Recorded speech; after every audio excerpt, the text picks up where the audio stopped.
महाराज, राजकुमारी रूपाली ने जो दुर्लभ विषैला फल खाया है, उसके विष के तोड़ के बारे में आयुर्वेद में भी कहीं नहीं लिखा गया है। मुझे तो डर है कि शायद राजकुमारी अपनी आंखें अब कभी नहीं खोल पाएगी। अब मैं क्या करूं? मैं अपनी बेटी के प्राणों की रक्षा कैसे करूं? मिल गया, मिल गया, मिल गया। अरे तुझे ऐसा क्या मिल गया जो तू इतना खुश हो रहा है? मुझे उस फल के जहर का तोड़ मिल गया जिसे खाकर राजकुमारी जी जिंदगी और मौत से लड़ रही है।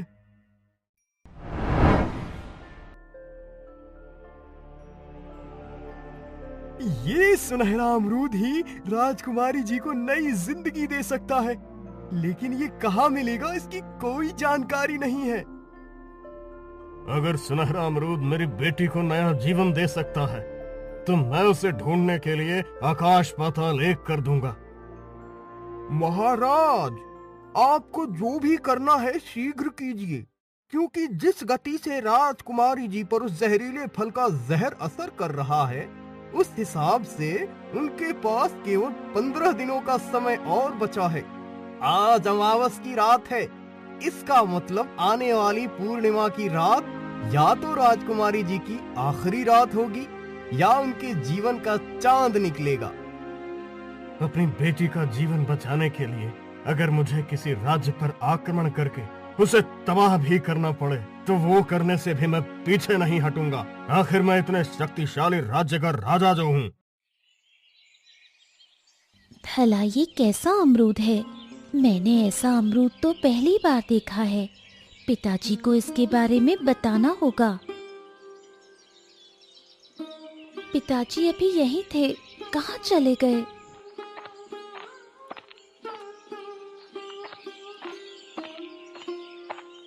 पिताजी, आप यहाँ हैं?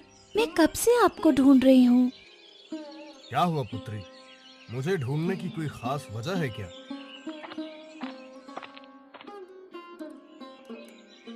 पिताजी, ये देखिए, मेरे अमरूद के पेड़ पर सिर्फ एक ही अमरूद उगा है, वो भी सुनहरा।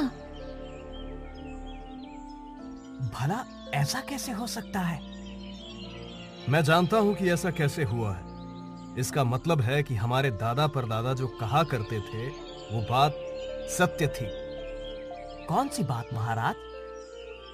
वो कहा करते थे कि हमारे राज्य में जमीन के अंदर एक सुनहरे पानी की नदी बहती है जिसका पानी अमृत के समान है, लेकिन उस तक इंसान नहीं पहुंच सकता। सिर्फ पेड़ पौधों की जड़ें ही उस तक पहुंच सकती हैं, और जिस भी पेड़ की जड़ें उस सुनहरे पानी तक पहुंच जाती है उसके फल सुनहरे होते हैं। आज तक हम उनकी बातों को सिर्फ किस्से कहानियां ही मानते थे, लेकिन ये सुनहरा फल देखकर हमें यकीन हो गया कि उनकी बातें सच थी। तब तो फिर अवश्य सुनहरे अमरूद की कुछ खासियत भी होगी। हाँ बिल्कुल, ये सुनहरा अमरूद किसी भी बीमारी को ठीक कर सकता है और हर तरह के जहर को काटने में सक्षम है।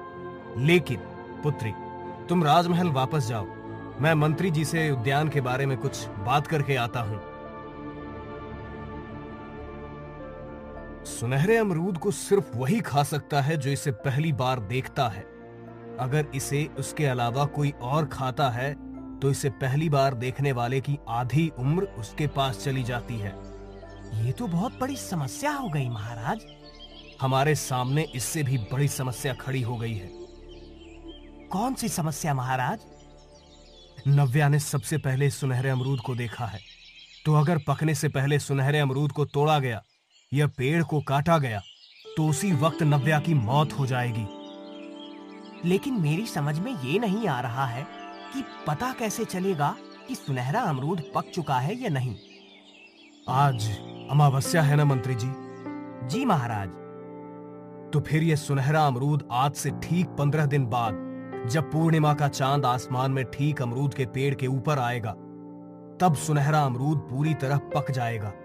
उसके बाद यदि इसे नव्या खाएगी तो उसकी आयु बढ़ जाएगी, और यदि उसे किसी भी तरह की बीमारी होगी तो वो ठीक भी हो जाएगी। परंतु यदि नव्या के अलावा किसी और ने सुनहरा अमरूद खाया तो 15 दिन बाद जो होगा वो होगा, लेकिन अभी इस सुनहरे अमरूद की रक्षा करनी होगी।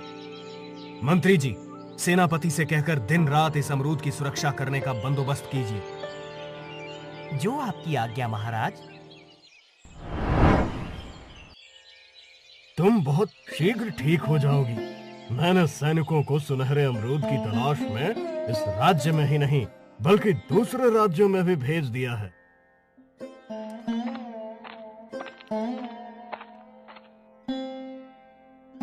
मैं ये समझ नहीं पा रहा हूँ कि राजकुमारी तक वो जहरीला फल लेके गया कौन था।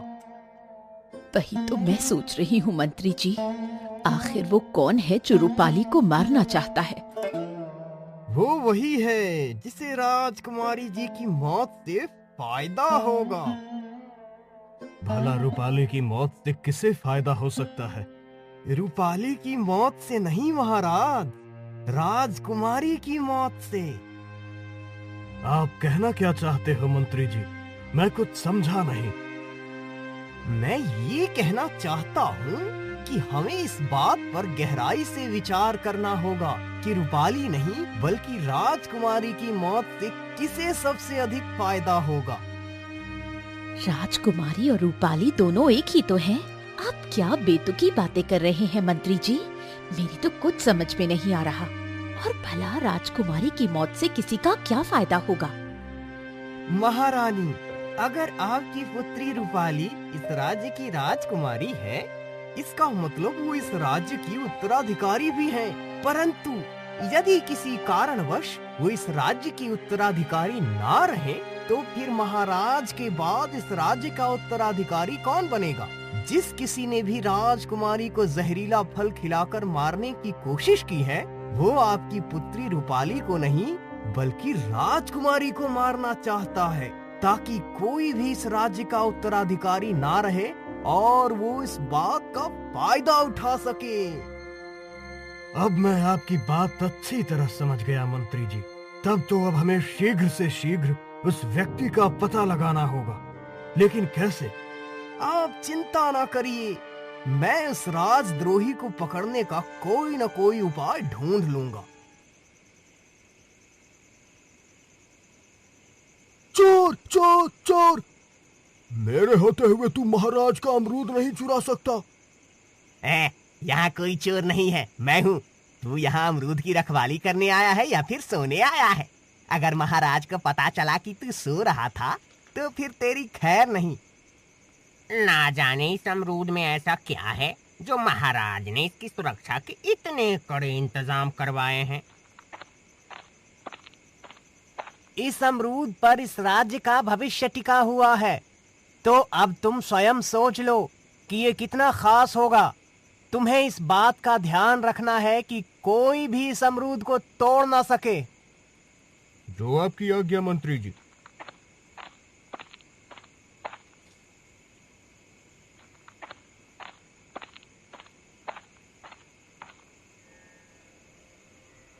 क्या बात है जी, आजकल आपको घर आने में इतनी देर क्यों हो जाती है? क्या बताऊं भाग्यवान, जब से महाराज ने सुनहरे अमरूद की सुरक्षा की जिम्मेदारी मुझे सौंपी है, तब से काम बहुत बढ़ गया है। आप किस सुनहरे अमरूद के बारे में बात कर रहे हैं जी? इसका मतलब आने वाली पूर्णिमा की रात तक राजकुमारी नव्या के प्राण संकट में रहेंगे। तुमने बिल्कुल ठीक कहा।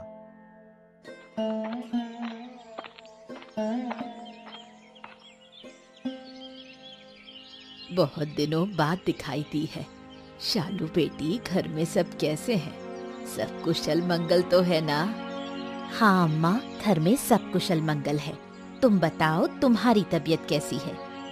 उम्र के हिसाब से मेरी तबीयत तो ठीक ही है। अरे तू सुना, क्या राजकुमारी के बगीचे में एक सुनहरा अमरूद लगा है? अम्मा, मैंने सब सुना है। मैं तो ये भी जानती हूँ कि उस सुनहरे अमरूद से क्या होगा। कौन हो सकता है वो जिसे राजकुमारी रूपाली की मौत से फायदा होगा? कहीं वो महामंत्री प्रकाश तो नहीं? मुझे लगता है रूपाली को जहरीला फल देने वाला कोई और नहीं बल्कि मेरा छोटा भाई प्रताप है, क्योंकि एक वही है जिसे उसकी मौत से सबसे ज्यादा फायदा होगा। राजकुमारी को जहरीला फल देने वाला कौन है? क्योंकि उसका मकसद राजकुमारी को सिर्फ मारना नहीं बल्कि कुछ और भी है। बस अब 10 दिन और बाकी हैं। इसका मतलब मैंने जो सुना वो सब सच था।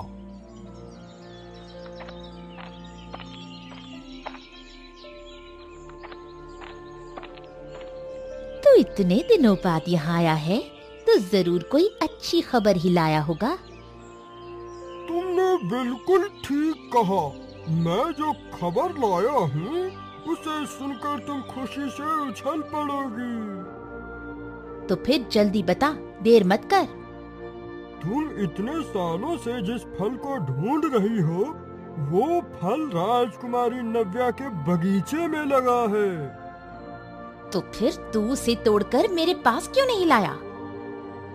मैं उस फल को तोड़कर तुम्हारे पास लाने वाला था, लेकिन उस फल की सुरक्षा में राजा ने बहुत सारे सैनिक और कुत्ते तैनात कर रखे हैं। इसका मतलब राजा भी उस फल की खासियत को जानता है। तू बस मुझे वहां तक ले चल, मैं खुद ही उस फल को तोड़ लूंगी। महाराज, मुझे लगता है कि हमारी बेटी को ये जहरीला फल किसी और ने नहीं बल्कि हमारे महामंत्री ने ही दिया है। मुझे ऐसा इसलिए लगता है क्योंकि हमारे राज्य के कानून के अनुसार यदि राज्य का कोई उत्तराधिकारी ना हो तो महामंत्री को राज्य का कार्यभार सौंपा जा सकता है। मुझे तो लगता है मेरी बेटी को वो जहरीला फल महामंत्री ने नहीं बल्कि मेरे छोटे भाई प्रताप ने दिया है। आप ऐसा सोच भी कैसे सकते हैं महाराज? देवर जी हमारी बेटी को अपनी बेटी की तरह प्रेम करते हैं, वो उसके साथ ऐसा कभी नहीं कर सकते। मैं ऐसा इसलिए कह रहा हूँ क्योंकि हमारे राज्य का कानून ये भी कहता है कि राजा की संतानहीनता की परिस्थिति में उसके छोटे भाई की संतान ही उसका उत्तराधिकारी होता है। मैंने आप दोनों की बातें सुनी हैं, लेकिन मुझे लगता है कि आप दोनों ही गलत हैं। आपको ऐसा क्यों लगता है मंत्री जी? मुझे ऐसा इसलिए लगता है क्योंकि जिसने भी राजकुमारी को वो जहरीला फल खिलाया है उसका मकसद सिर्फ राजकुमारी की जान लेना नहीं बल्कि कुछ और है।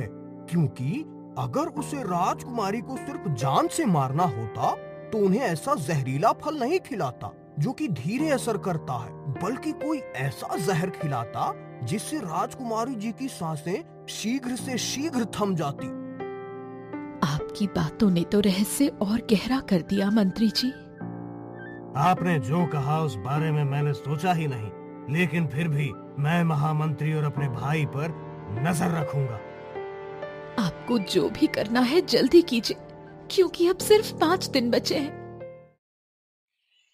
बाकी के बचे दिन भी बिना किसी परेशानी के बीत जाएं, फिर मेरी बेटी सुरक्षित होगी। अरे ये क्या? आज अचानक आंधी तूफान कहां से आ गया? आंधी तूफान से सुनहरे अमरूद के पेड़ की रक्षा करनी होगी।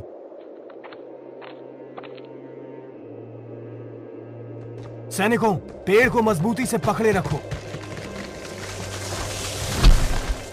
हे भगवान, मेरी पुत्री की रक्षा करना। अगर इस तेज हवा से ये अमरूद का पेड़ भी उखड़ गया तो? मैंने तुमसे दवा लाने को कहा था, वो तुम लाए हो ना? हाँ, ये लो। ये दवा हर तरह के जहर के असर को खत्म करती है। अगर इस दवा से मेरी भतीजी ठीक हो गई तो मैं तुम्हें माला माल कर दूंगा। मैंने अपने भाई के बारे में कितना गलत सोचा था। अब मुझे महामंत्री पर नजर रखनी होगी।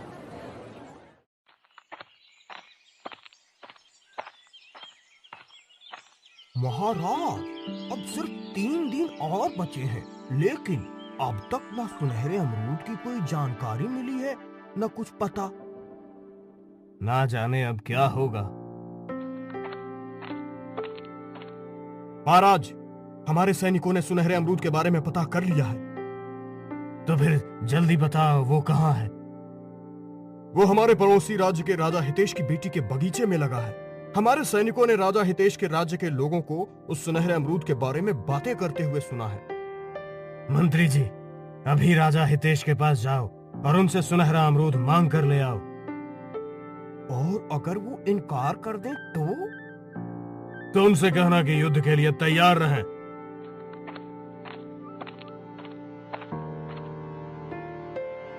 ना जाने राजा हितेश के पास से लौट कर आने में मंत्री जी को कितना समय लगेगा। मैं भी उनके पीछे पीछे जाता हूँ तो अच्छा रहेगा।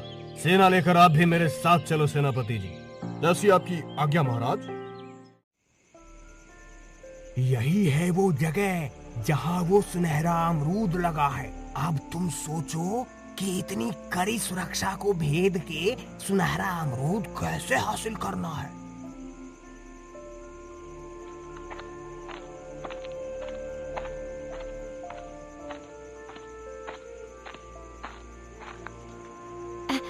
हम दोनों।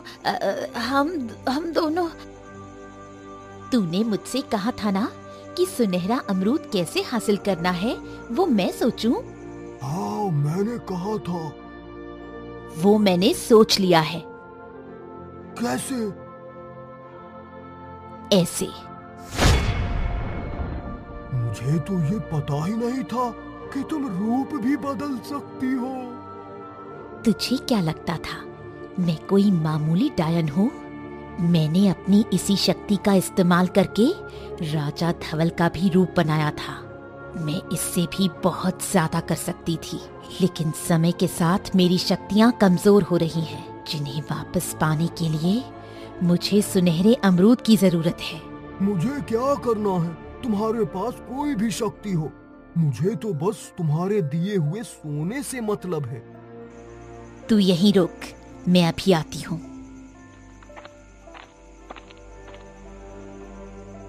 मैंने इस फल को पाने का कितना लंबा इंतजार किया है, अब और इंतजार नहीं होता।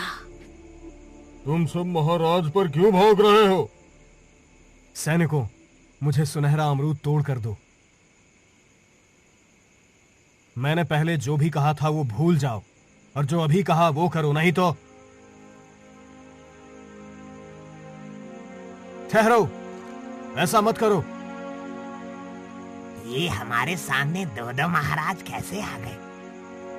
नहीं नहीं, मैं असली हूं। तुम मेरी बात मानो और वो फल तोड़कर मुझे दो। कौन असली है कौन नकली, इसका फैसला अभी करता हूं। ये कुत्ते महाराज की सुगंध पहचानते हैं। मुझे छोड़ दे राजा, नहीं तो तेरे लिए अच्छा नहीं होगा। तुम कौन हो और तुम्हें सुनहरा अमरूद क्यों चाहिए? मैं कौन हूँ तुझे कभी नहीं बताऊंगी। तू नहीं तो तेरा साथी तेरे बारे में जरूर बताएगा। मुझे देखकर वो यहाँ से भाग गया है। सैनिकों, इसे आम के पेड़ से बांध दो और इसके साथी को ढूंढकर दोनों को कल सुबह राज दरबार में पेश करो। जैसी आज्ञा महाराज। महाराज, आपको पता कैसे चला कि नव्या के उद्यान में कोई घुसा है? मैं रात में राजमहल की छत में खड़ा उद्यान की तरफ देख रहा था, तभी मुझे वहां कुछ हलचल होती दिखाई दी। मैं उसी के बारे में पता करने वहां गया तो मुझे तभी उन दोनों के बारे में पता चला। आप कौन हैं और कहां से आए हैं? मैं राजा धवल का मंत्री काशी हूँ और यहाँ उनका संदेश वाहक बनकर आया हूँ। कहो, राजा धवल का क्या संदेश लाए हो? उन्होंने कहा है कि आपकी बेटी के उद्यान में जो सुनहरा अमरूद लगा है वो तोड़कर चुपचाप आप मुझे दे दें, वरना युद्ध के लिए तैयार रहें। मैं राजा धवल की धमकी से डरने वाला नहीं हूं। मैं वो सुनहरा अमरूद किसी भी कीमत पर तुम्हें नहीं दूंगा।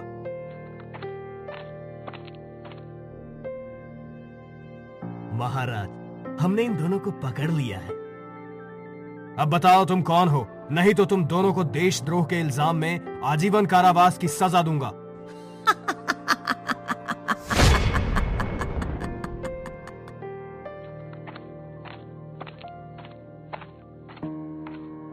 अब आप कौन हैं और यहाँ क्यों आए हैं?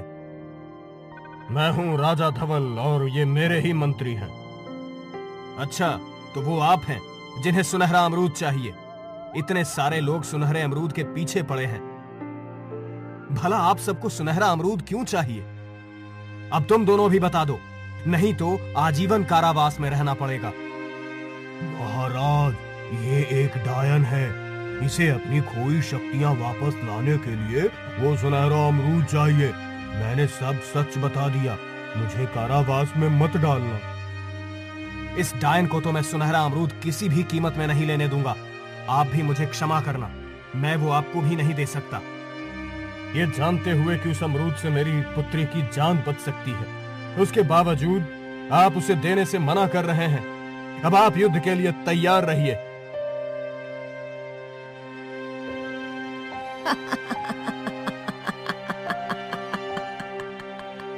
बस आज की रात और कल जैसे ही वो लड़की मरेगी, मुझे मेरी आधी शक्तियां मिल जाएंगी।